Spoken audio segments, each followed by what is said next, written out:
Hello, and I'm Simon, and this is Carla. I think I'll just introduce ourselves from Ocean Fox, just in case you haven't picked up on our YouTube channel yet. And we're here at the present time in Gibraltar with Lewis Stagnetto, who is a marine biologist for the Nautilus project here in Gibraltar. So, Lewis, could you tell us a little bit about the project that you're involved in here in Gibraltar? So I'm a marine biologist, as you said. We established the project 2 years ago because we were when I'd just come back from England. We were looking at the state of the marine environment and the level of knowledge of what was happening along the coastline here. One of the things that we found was that the levels of plastic pollution was really high and starting to grow. We've noticed that coming down the coast, particularly on this trip through the Mediterranean. We're finding plastic all over. Yeah, it's a problem that is getting ever worse, and there would seem to be very little information about it and very little worry about it locally. So we established the project in order to get people engaged with the marine environment. And this is the Nautilus project? Correct. So the project is really to engage people back with the marine environment, but one of the flagship projects that we've been running is raising awareness specifically for plastic pollution and what the community can do to drive change here in Gibraltar. We noticed particularly I mean, we haven't been around Gibraltar as such because we motored in here and we've been in the marina here for a week, and we do see plastic garbage in this little bay here. But particularly over in the further east you seem to go in the Mediterranean, the worse the plastic contamination seemed to be. And over in Greece we were quite shocked, weren't we? In Greece was one of the worst countries we have been there. Where we see fishing nets and everything, the whole beach covered in plastic. Yeah. And that makes sense because oceanographically, the water that comes into the Mediterranean typically comes in on the surface. So out here in the Straits, the water's that's Atlantic water that you're seeing, which won't have a lot of plastic. Then the water goes all the way to Israel, essentially, where it sinks, and then that water will continue along the bottom. Okay, so it does a kind of like a big oval like this. Absolutely. Yeah. So that's why you get a higher concentration of plastic in the eastern side of the basin, and the plastic that's leaving the basin will probably be leaving the basin, under cover of the surface water that's coming in. So you won't even see it. And so what have you actually been doing to try and build awareness here in Gibraltar? So we've got a number of school talks that we go in and speak to the children about. One of them is the plastic pollution topic, and we cover all the different areas in family life where you can produce plastic pollution and how to cut that down. We also have an environmental impact part of that talk, where we show the actual consequences of these items ending up in the sea. And tell us a little bit about what the consequences are, with which items are the worst items, and what the consequences of those are in the ocean. So take a simple carrier bag, a plastic carrier bag, single use. What happens when those bags blow into the sea is that they resemble the moon jellyfish, which is a staple diet of many of the local Mediterranean turtles. And turtles don't have the same visual acuity as humans, and if any of you are divers, you'd know that when you're in the water and you see a plastic bag, it's very easy to mistake it in that moment for a jellyfish. So you imagine now being a turtle, it's very hard to tell the difference between jellyfish and the plastic bags. They eat the plastic bag, it lines their stomach, and then after that, I mean, essentially they're goners, right? Because they can't, even if they consume other food, it becomes harder and harder for them to absorb it. If the bag has been in the water for any length of time, that plastic has absorbed toxins. Those toxins are now going out into the body of the animal, and so it has a And how does this knock-on affect the food chain following on from that then? So, the jellyfish are the primary food source of a lot of these turtles, and so with the reduction in the predator, you have an increase in the number of jellyfish. And certainly in the Mediterranean, with the mauve stinger, this summer we've had an absolutely terrible summer with it, where we haven't had a free week of jellyfish, certainly here in Gibraltar. We noticed this up in by La Manga, coming down that Spanish coast from the Balearic Islands to here. The jellyfish seem to get worse and worse and worse and worse and worse. And when we were in La Manga, we went into the lagoon there, and I had never seen anything like it in my life. I mean, they were massive, and there was thousands of them. It's like you couldn't see the water for jellyfish. Yeah, we've literally had plague proportions here, where some of the videos that you'll see online, you just cannot see the sea. And we, as a project, we've run like little boat trips, so we've taken people to see the animals, and we haven't been able to run that because we have to. In certain points, we have divers in the water, and the divers just haven't even been able to get in order to. Yeah, it's been that bad. And what other fish in particular does get affected by the plastic? So take the grey triggerfish, of which we get, it's a locally ate species here. Well, a couple of years ago, one was found with, it was found dead, and they cut it open, did stomach contents analysis, and found 36 separate items of plastic in its stomach. And by doing the object size analysis, they were able to see that they were able to determine that this fish had actively been eating the plastic that it was finding floating around in the water column. Now, taking into account that this is a fish that's eaten commercially, so it's worrying that they're feeding directly on this plastic. Another one is the tuna. Inside the gut of a tuna. Last year, I believe it was, they found the fishing mesh that they use sometimes, and it's kind of like if you imagine a cylindrical mesh, and they'd found it wedged right the way down the gut of the tuna. So, yeah, and to think how that animal could have swallowed it, it's just inconceivable, and yet there it was in the gut of this animal when they cut it open. So it penetrates all these at every level of the ecosystem, bringing the toxins that it's absorbed with it, and of course, you know, the health implications if you eat fish. Yeah. So okay, so no question about it. No single-use plastic bags. What else should we be trying to stop going into the ocean? So, any of the single-use plastic. Yeah. Are things that really you should try and be working out of your life bit by bit. Yeah. What we've done as a family, rather than make a massive change, we decided to cut out one bit of single-use plastic from what we were doing a month. And over the course of a couple of years, we've actually managed to get rid of a lot of... So if you go to the supermarket, and I'm going to blame supermarkets for this, because I can buy a banana. A banana comes in its own natural wrapper. Yes. I can just pick the bananas up, put them into my basket, and they're not going to get contaminated because they've got a skin on them. Okay, an apple maybe, whereby you eat the skin, is slightly different. But what supermarkets do is they'll take 4 apples and then wrap them in polythene on a plastic tray. Or even worse, I've seen apples now peeled in a plastic container for people to take with them. People can't peel a...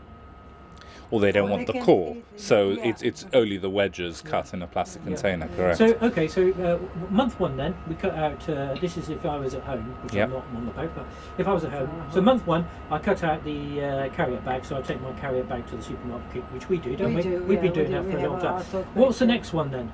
So maybe something like the vegetable bags. Would be a good one to change, because a lot of the vegetables, when you go, the fruit and vegetables, when you go and you buy them, you can often buy them in the plastic, like a string bag. A string bag. Well, we've got a netting material for the fruit and veg, which the supermarket people can actually see through, so they know that what you're declaring is what you say.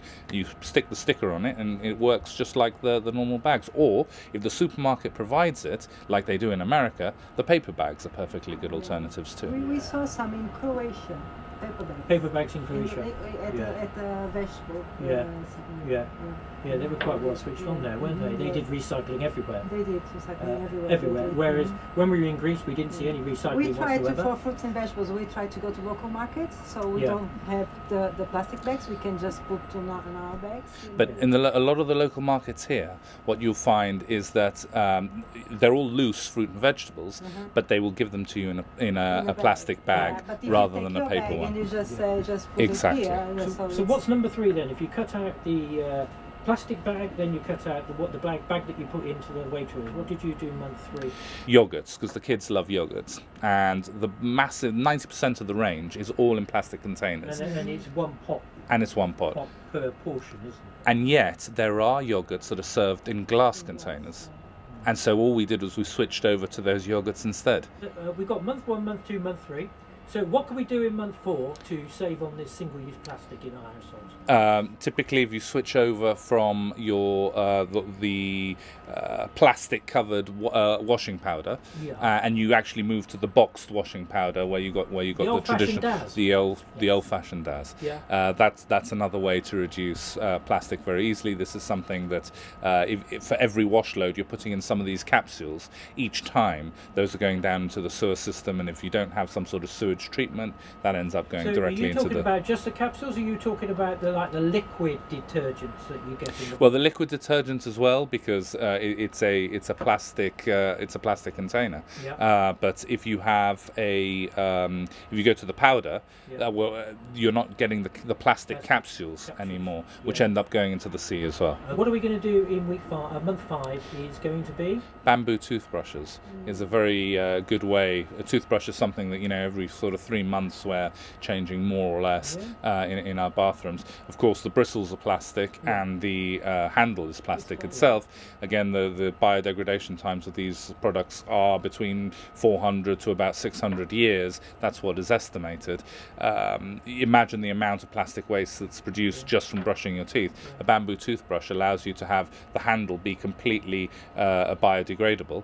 Even if the bamboo toothbrush you buy, the bristles aren't, right? You've reduced your plastic footprint there massively. And in some of the bamboo toothbrushes, the bristles are actually made from hair. So it is possible to source a completely eco toothbrush, although the ones we're using at home aren't. They're there with the plastic bristles.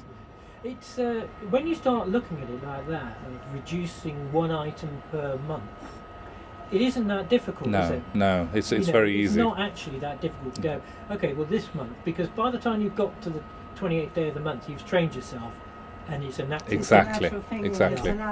And not only that, but it allows everybody to start getting used to the change. Because if you introduce too many changes too quickly, then people just get a bit upset with it. And I can understand that too. You kind of got to ease into making those changes. But always remembering that even if it's just one product, so the one we always use in talks is with the straws. People always say to us, yeah, but it's just one straw, right? It's just one straw, said 8 billion people, right? And that is the effect that you can have over a period of time. And of course, when I grew up, we had the wax straws, and we used to play a game is trying to suck them before they went flat and you couldn't get anything out of it. But there's no reason why we couldn't go back to wax straws, I guess. Well, we're promoting paper straws here, but there are also other alternatives to that. They are so expensive, the paper, the wax paper is so expensive, because I wanted to buy those instead of using film, to wrap things at home. So, but it's very, very expensive. Unfortunately, we're at a point where it has to be consumer driven now, and the consumer's taking the hit. But we're starting to reach that point in Gibraltar where the differences between the two are starting to level out. But yeah, it's there are alternatives to the paper straws, because that's what we were talking about. So you can have bamboo straws, which are completely biodegradable.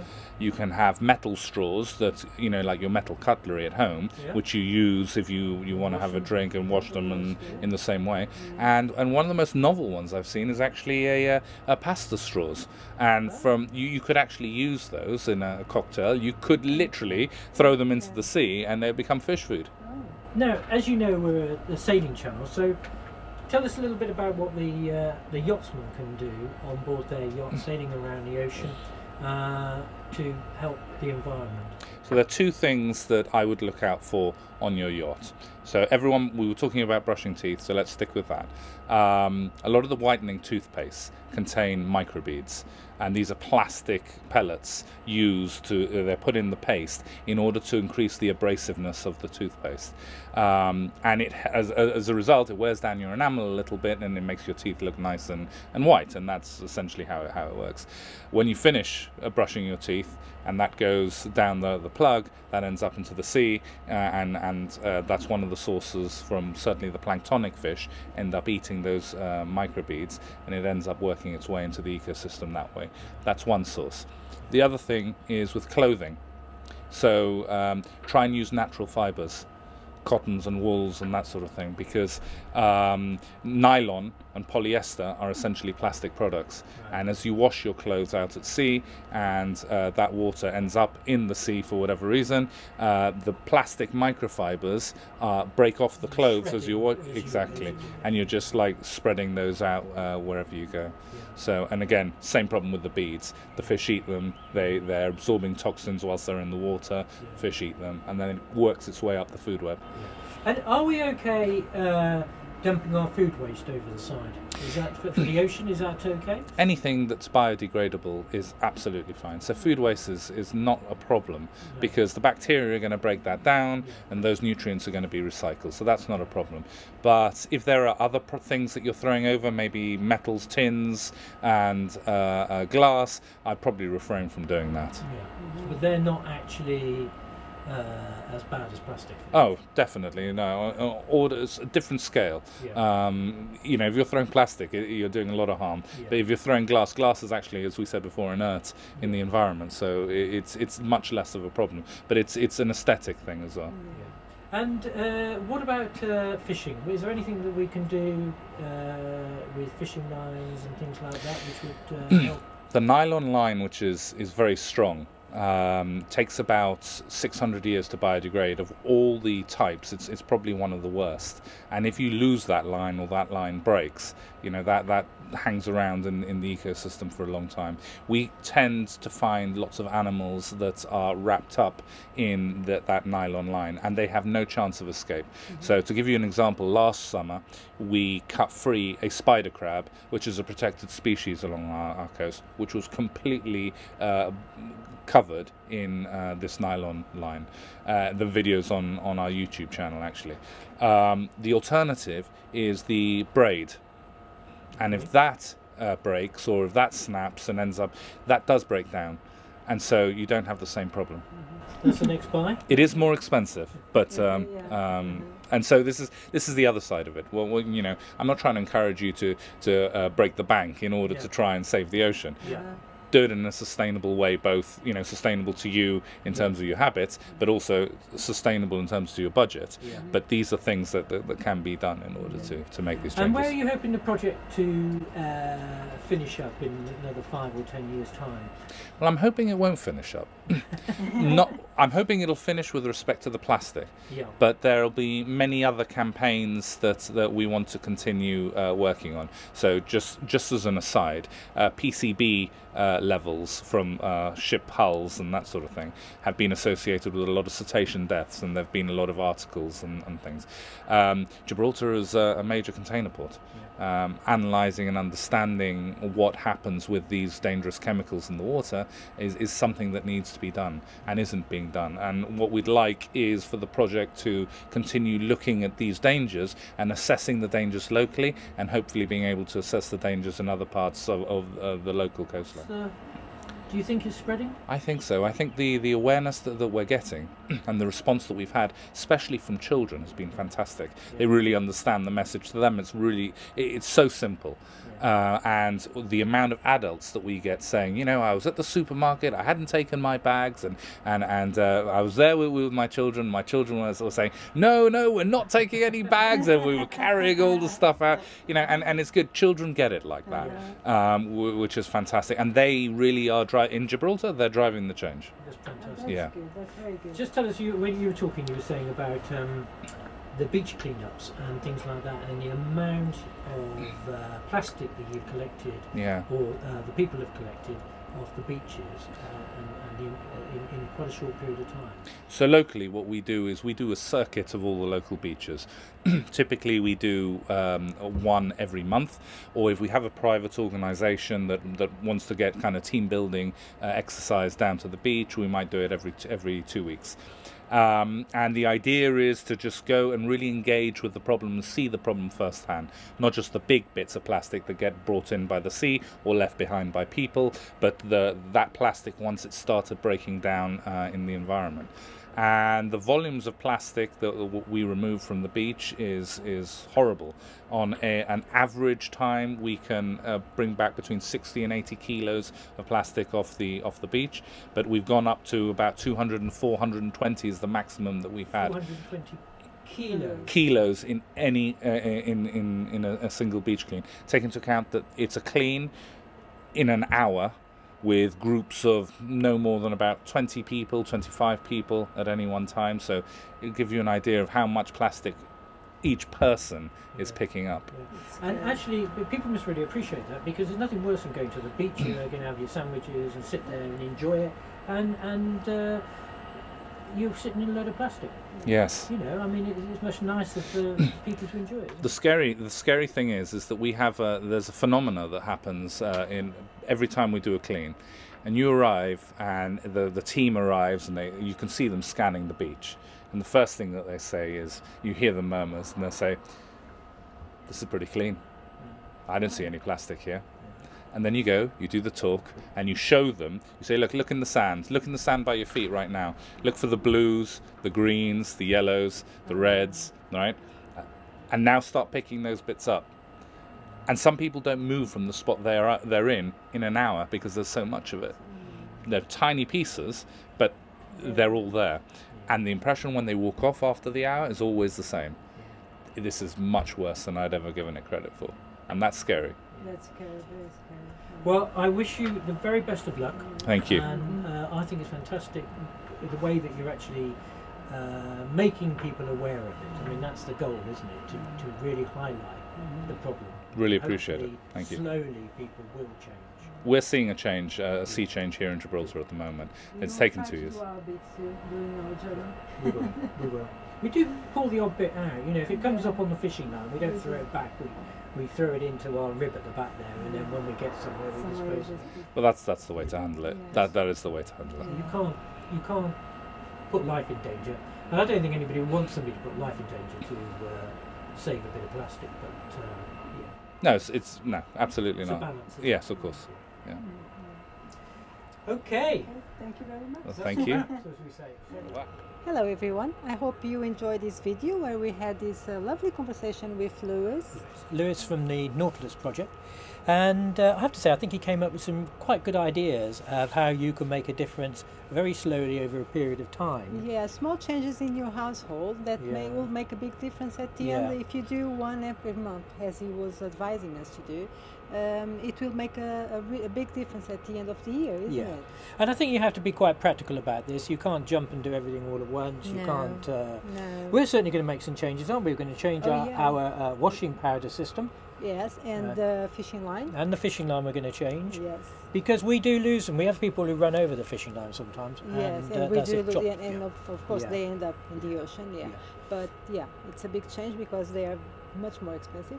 Okay, but we're going to make an effort. We're going to make an effort to change that. So you can look up Lewis on Facebook and follow him there at the Nautilus Project. The Nautilus Project. On Facebook, and then they have Twitter as well. They have Twitter and they have a website. We'll put all the links for you down below.